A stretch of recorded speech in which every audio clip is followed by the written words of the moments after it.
Boy, do I have some news for you. Some breaking news. Look at this.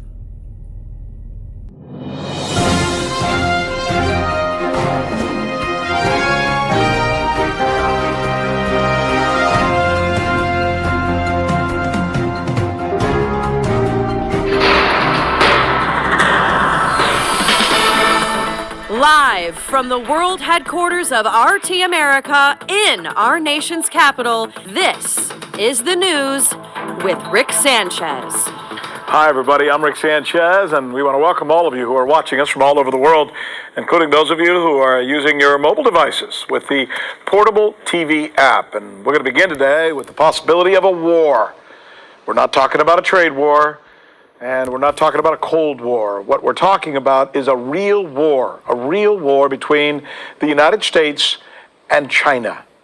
Now, under most circumstances, we would not dare to make this suggestion because, well, it would seem almost hyperbolic, right?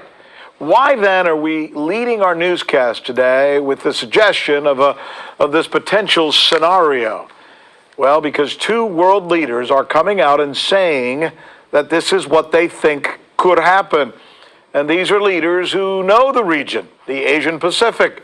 Both men are Australian, and both have held the position of Prime Minister of Australia. First, there's the former Prime Minister, who happens to also be a China scholar. His name is Kevin Rudd. You see him there. He has just penned an editorial in the Foreign Affairs Journal where he says that the risk of an armed conflict between the United States and China in the next 3 months is especially high. Wait. Did he just say that an armed conflict between the United States of America and China within the next 3 months are especially high? In 3 months? Wait a minute. When did he say this?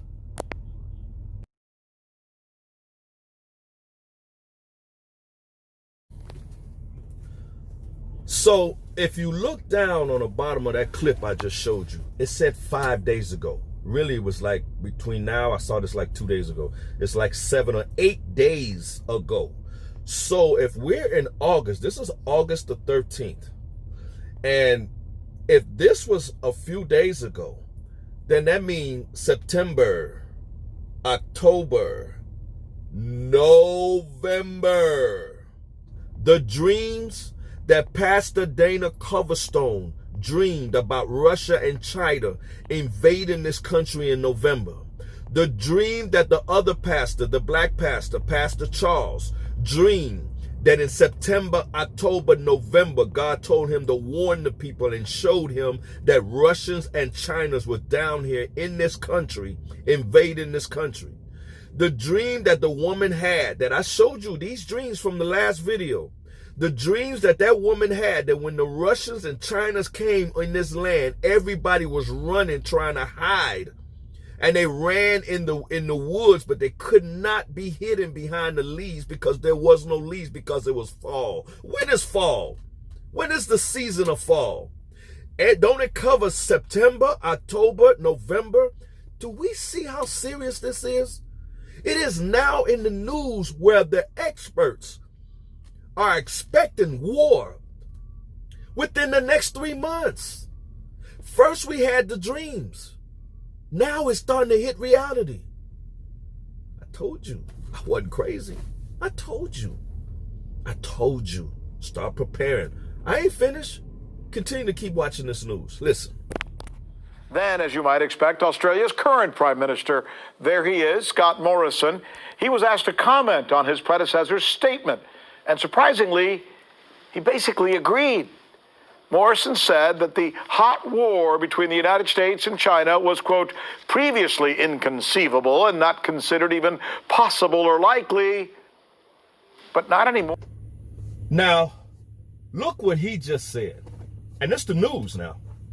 And when you get a chance, for those of you who want to see more about the Russia invasion and the possible war with Russia, America with Russia and China, that site on YouTube, RT. Download that. They'll give you more information than CNN, than Fox News, than MSNBC, all that. Because see, they just report. They're reporting when it's happening. You need to know what's going on before it happened. Okay, so with that being said, he just said. Now look what he just said. He said that before, just the thought of China and America engaging into a hot war, it was previously inconceivable. And that word inconceivable is impossible to comprehend. It's also unbelievable. In other words, before, it was just to think that China and the United States would engage into any type of war, it was unbelievable. It was inconceivable. It was impossible to comprehend. People just couldn't grasp that. He said it wasn't possible. It wasn't likely. But look at the words that he just said, the last words. Not anymore. Not anymore. I'm going to read you a scripture.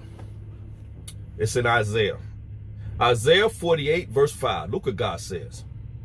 He says, I have even from the beginning declared it to you. He said that even from the beginning, before you even heard all this news, I declared it to you. I showed it to you. I revealed it to you. Whether he gave it to you in a dream or whether he gave it to somebody else in a dream to tell you. God says that before you heard this news today, before this thing happened, he says, Isaiah 48 verse 5, I have from the beginning declared it unto thee, that before it came to pass, I showed it to you. He said before it even happened, before they came over here, he's going to remind you that I've told you this. Warning comes before destruction.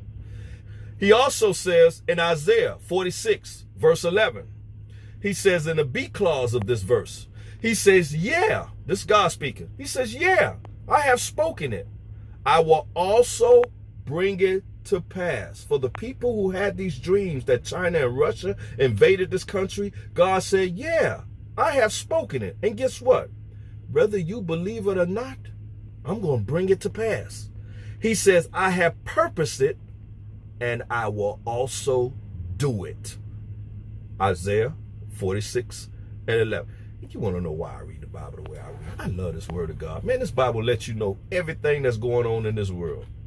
Destruction is coming on America, and God is forewarning us. Forewarning us. Hold up. I ain't finished. Keep watching that news. More. Two Australian prime ministers, one a former, the other a present, sounding an alarm they seem to want the whole world to hear. So the question is, should we be heeding the warning, or should we simply see it as an alarmist view? We're going to answer that question here on the News with Rick Sanchez, where we believe it's time to do news again.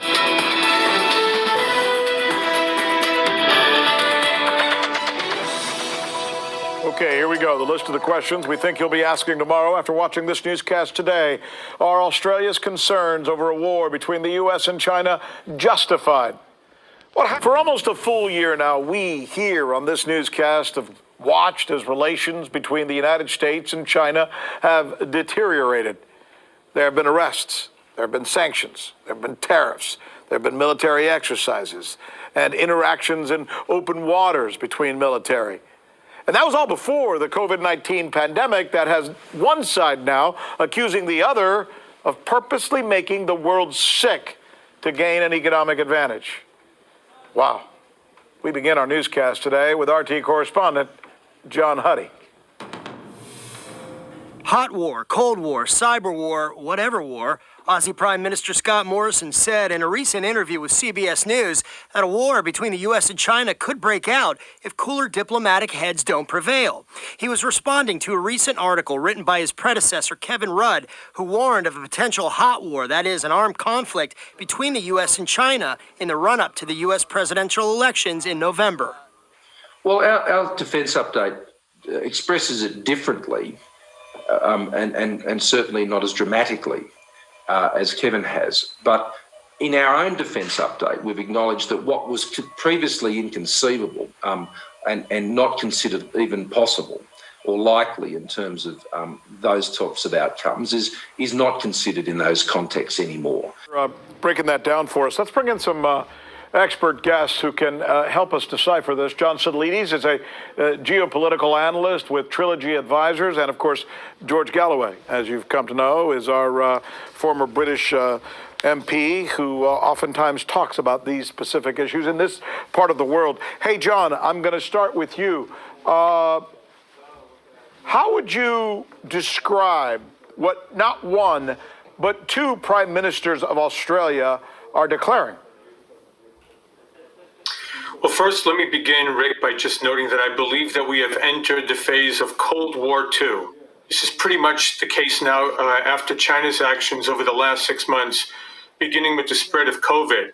As to the Australian prime ministers, I had a chance to read the Foreign Affairs article this morning, and I don't think there's anything that's really all that startling about either prime minister's comments that a war between China and the U.S. is no longer inconceivable, given the very accelerated militarization of the South China Sea by China, amphibious exercises to potentially invade Taiwan, the suppression of freedom and autonomy in Hong Kong, and attacks along the China-India border over 2,000 miles long. So we see a pattern of Chinese belligerence while the world is distracted by COVID and by economic devastation. What has been happening under Chinese belligerence in Asia and beyond, the potential for a miscalculation could lead to an escalation that no one wants to see occur. Hey, John, just to be clear, at the very beginning, I heard you mention COVID-19. Are you asserting, as President Trump does, that the Chinese did COVID-19 on purpose? No, I'm not, and I actually don't believe that's what the White House has been stating.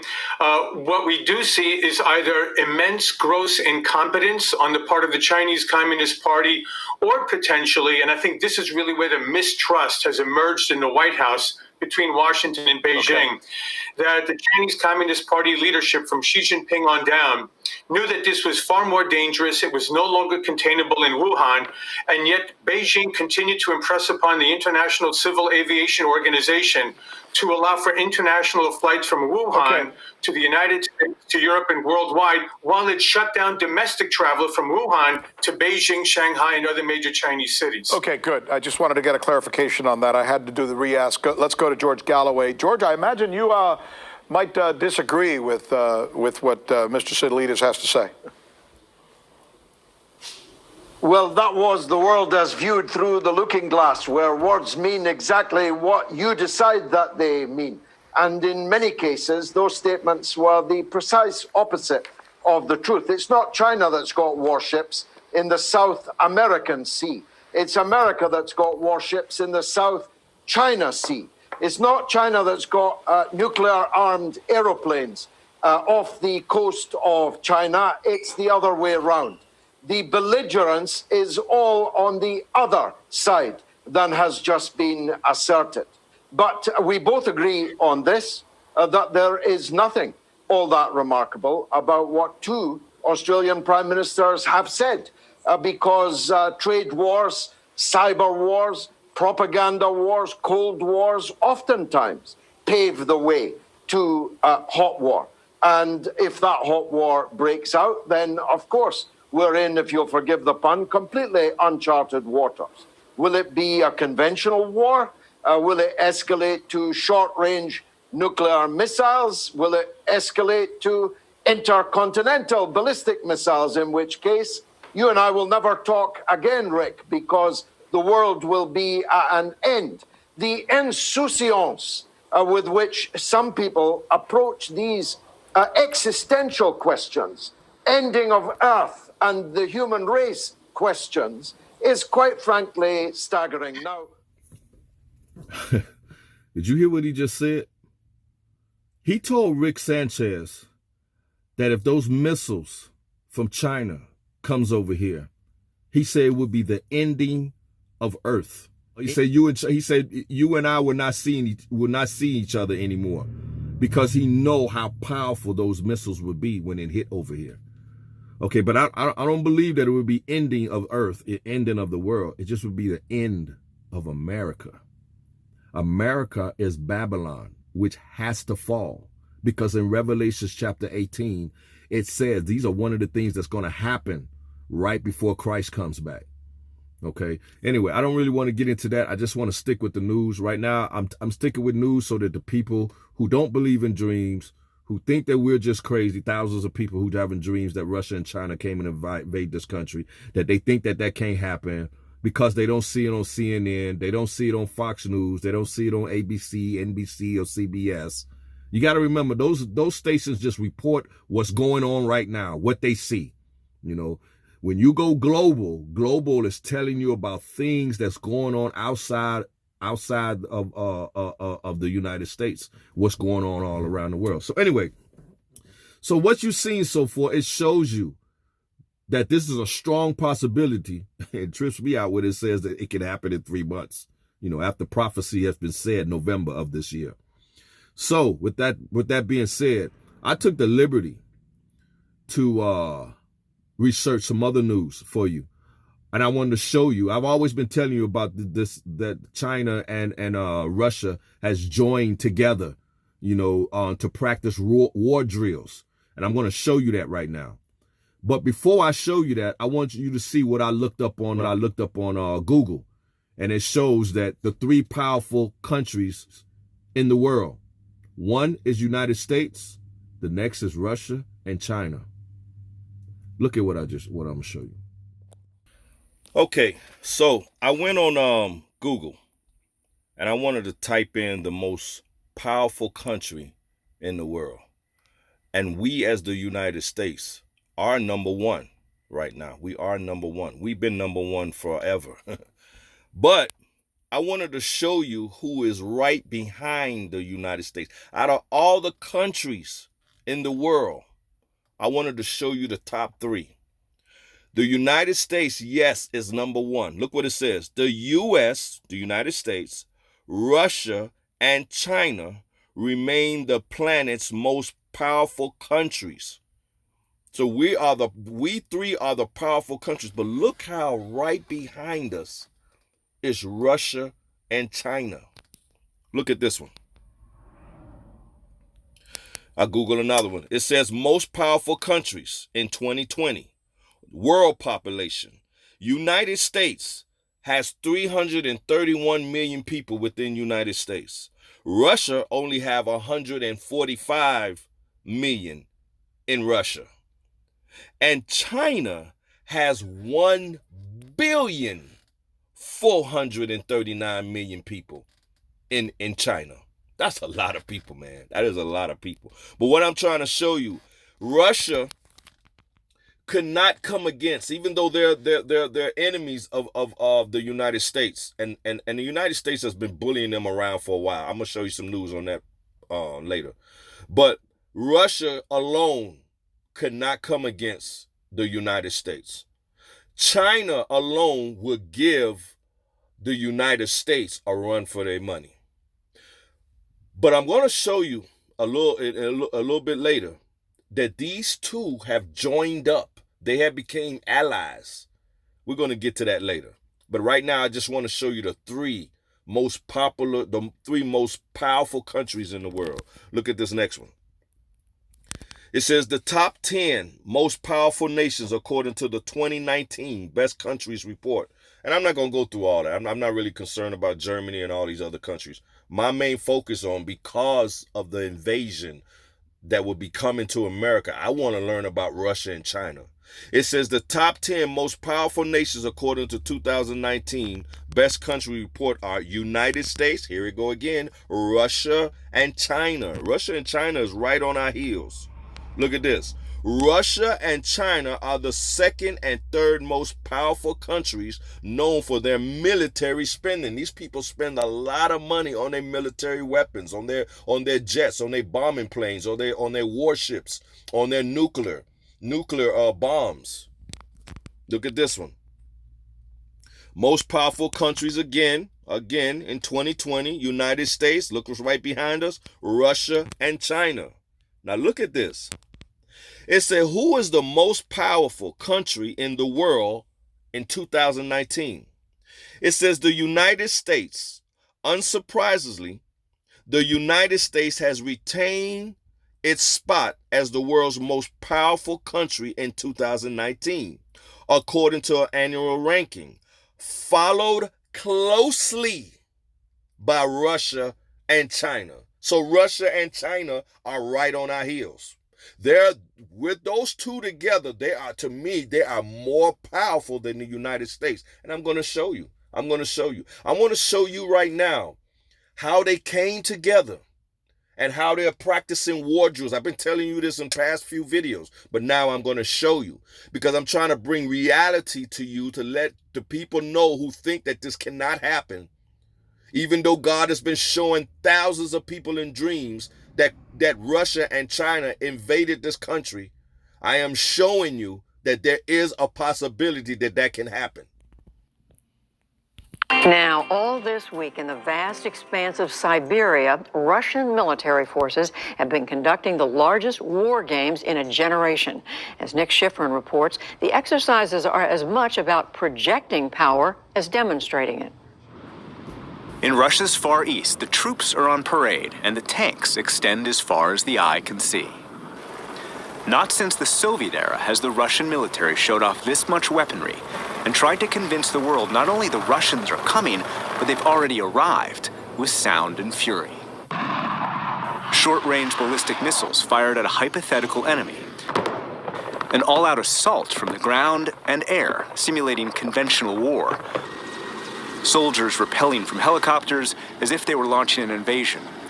The Russian Navy flooded the Bering Sea that separates Russia from Alaska. And ships launched cruise missiles at hypothetical enemy boats.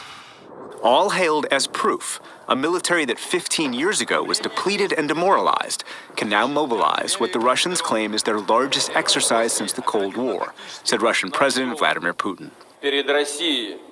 Our duty to the homeland is to be ready to defend the sovereignty, the security, and the national interests of our country.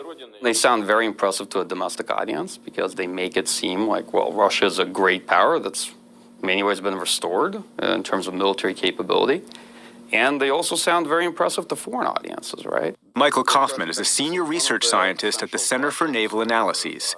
He says the exercise isn't only to improve Russian deployment and coordination, it's also about increasing what he calls coercive diplomacy against other countries. If you want to push people around leveraging the military power that you have, the threat of force, but that threat of force has to be seen, people have to believe it, it's got to be made credible. And of course, the bigger, more exaggerated it seems, potentially the better your course of diplomacy. And the diplomacy of this exercise is all about China.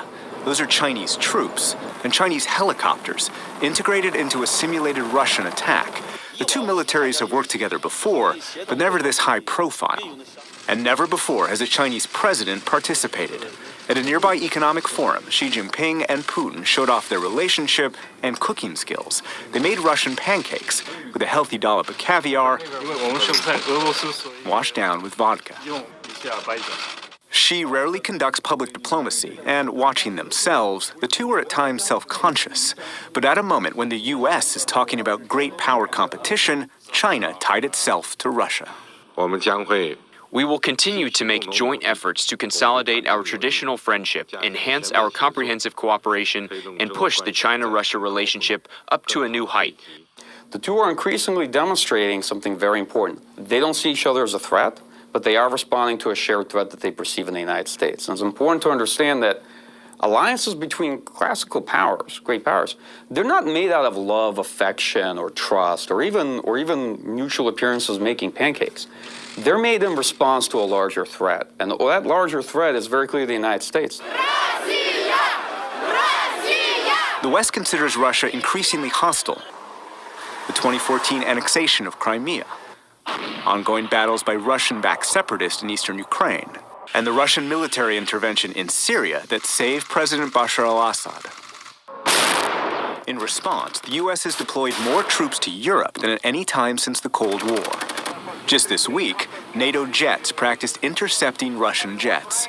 It's a sign that NATO is more united against Russia, NATO Secretary General Jens Stoltenberg said today in Washington. Because we see a more assertive Russia, investing in modern capabilities, that's the reason why NATO has implemented the biggest reinforcement of our collective defense. Analysts believe Russia does not want confrontation with the West, but it wants the world to believe that it can exert force and frighten with a little help from their friends. For the PBS NewsHour, I'm Nick Schifrin. Our General Fox Business Chief Strategic Analyst, General Jack Keane. General, great to have you with us. There's a lot going on, so let me, if we may, just start. Putin and Xi working together cooperatively now in the biggest war games since 1981. Russia with 300,000 troops, 1,000 aircraft. Is this an omen for what we can expect in the months and years ahead? But I do think it sort of underscores the strategic shift that has occurred, and that is that the United States is in a big power competition with Russia and China. And as a result of that, the reality is U.S. security is at a greater risk than it has been in decades. And here's why. Russia and China are ambitious, they're confident, and they've been rapidly expanding their military to take advantage of the vulnerabilities of the United States.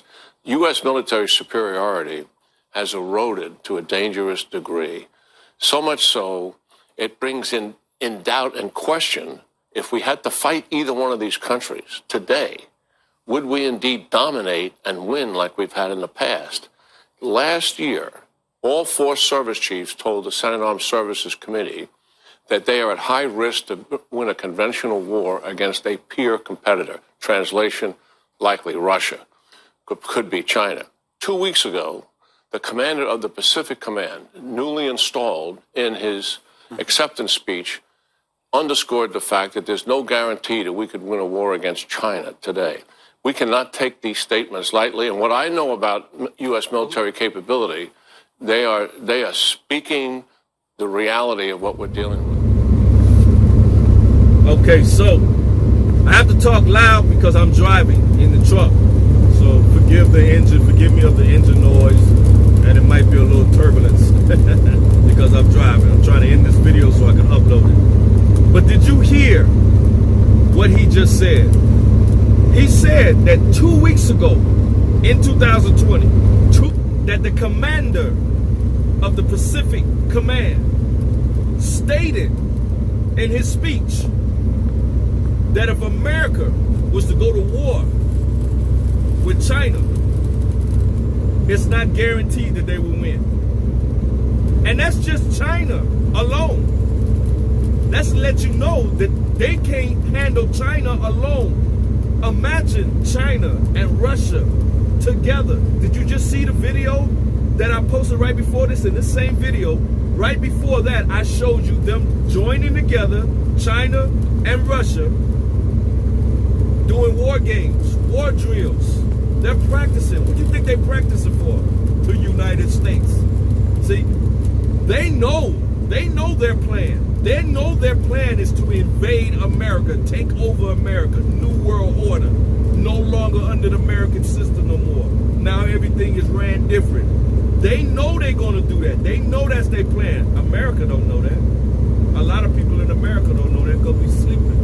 And God is trying to wake us up. So with that being said, man, you know, I'm giving you these news, man. I'm working and I'm still working. You know, I'm giving you these news and I'm letting you know, man, now is the time to repent. For you Christians that's seeking the Lord, seek the Lord and ask the Lord, should I leave this country or should I stay, Lord?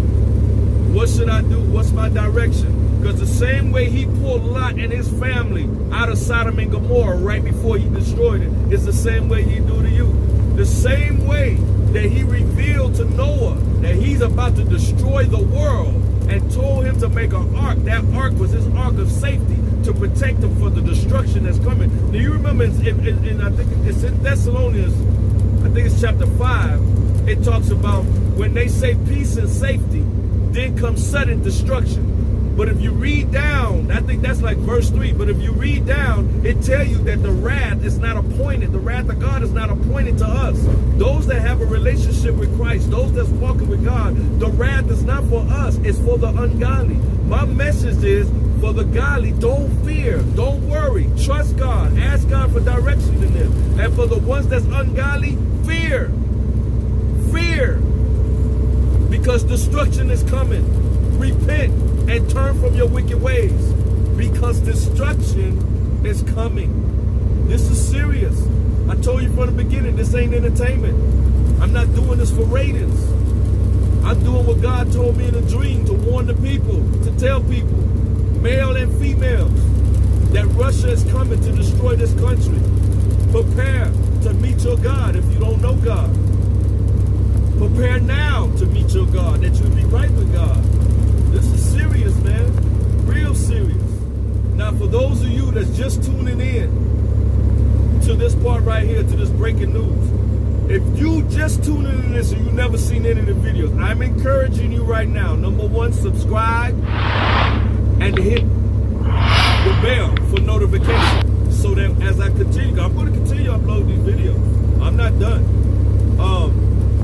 And if you haven't seen these videos before, I encourage you to go on my page and scroll down to where it says warning come before destruction. Watch part 1, warning come before destruction, part 2, and then watch God's wrath is coming, part 1, 2, 3, and so on. Watch the breaking news again and the things following, because I'm going to have another video coming right behind this.